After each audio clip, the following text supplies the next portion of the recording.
14वां अध्याय। नारद जी बोले, हे राजन, तब उसको इस प्रकार धर्म पूर्वक राज्य करते देखकर देवता क्षुब्ध हो गए। उन्होंने देवादिदेव भगवान शंकर का मन में स्मरण करना आरंभ कर दिया। कितने ही प्रकार से स्तुति की। तब भक्तों की कामना पूर्ण करने वाले भगवान शंकर ने नारद जी को बुलाकर देव कार्य करने की इच्छा से उनको देवपुरी भेजा। शंकर भक्त नारद भगवान शंकर की आज्ञा से देवपुरी में गए। इंद्र आदि सभी देवता व्याकुल होकर शीघ्रता से उठकर श्री नारद जी की स्तुति करने लगे। उत्कंठा भरी दृष्टि से सबने नारद जी की ओर देखा। अपने सब दुखों को कहकर उन्होंने नाश करने की प्रार्थना की। नारद जी ने कहा, मैं सब कुछ जानता हूँ, इसके लिए अब मैं दैत्यराज जलंधर के पास जा रहा हूँ। ऐसा कहकर और देवताओं को आश्वासित कर श्री नारद जी जलंधर की सभा में आए।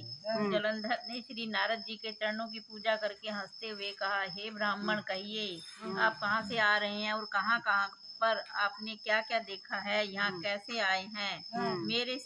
मेरे योग्य जो सेवा हो उसके लिए आज्ञा कीजिए। जलंधर के इस प्रकार के वचन सुनकर श्री नारद जी प्रसन्न होकर बोले, हे दानवराज महाबुद्धिमान जलंधर, तुम धन्य हो, क्योंकि इस समय सब रत्नों के भोक्ता एक तुम ही हो। हे दैत्य श्रेष्ठ, अब आप मेरे आगमन का कारण सुनिए, जिसके लिए मैं आज यहाँ आया हूँ। हे दैत्यराज, मैं स्वेच्छा से कैलाश पर्वत गया था, जहाँ 10,000 योजनों में कल्प वृक्ष का वन है। वहाँ पर मैंने सैकड़ों कामधेनुओं को विचरते हुए देखा, तथा यह देखा कि वह वन चिंतामणि से प्रकाशित परम दिव्य, अद्भुत और सब स्वर्णमय है। मैंने वहाँ पार्वती के साथ शिव शंकर जी को भी देखा, तो सर्वांग सुंदर, गोरवर्ण, त्रिनेत्र और मस्तक पर चंद्रमा धारण किए हुए हैं। यह देखकर मुझे बड़ा आश्चर्य हुआ कि इनके समान समृद्धिशाली त्रिलोकी में कोई और नहीं है। हे दैत्येंद्र, उसी समय मुझे तुम्हारी भी समृद्धि का स्मरण हो आया और उसे देखने की इच्छा से मैं तुम्हारे पास चला आया हूँ। यह सुनकर जलंधर को बड़ा हर्ष हुआ। उसने श्री नारद जी को अपनी सब समृद्धि दिखला दी। उसे देख देवताओं का कार्य करने के इच्छुक शिव प्रेरित श्री नारद जी ने जलंधर की बड़ी प्रशंसा की और कहा, निश्चय ही तुम त्रिलोकपति होने के योग्य थे। तुम्हारे लिए ऐसा होना कोई विचित्र बात नहीं है।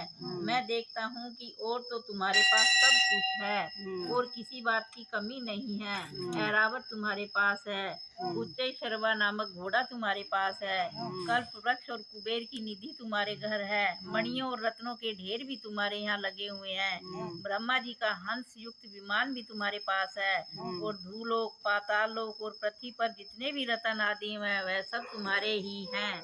मैं तुम्हारे इस प्रकार के सब रत्नों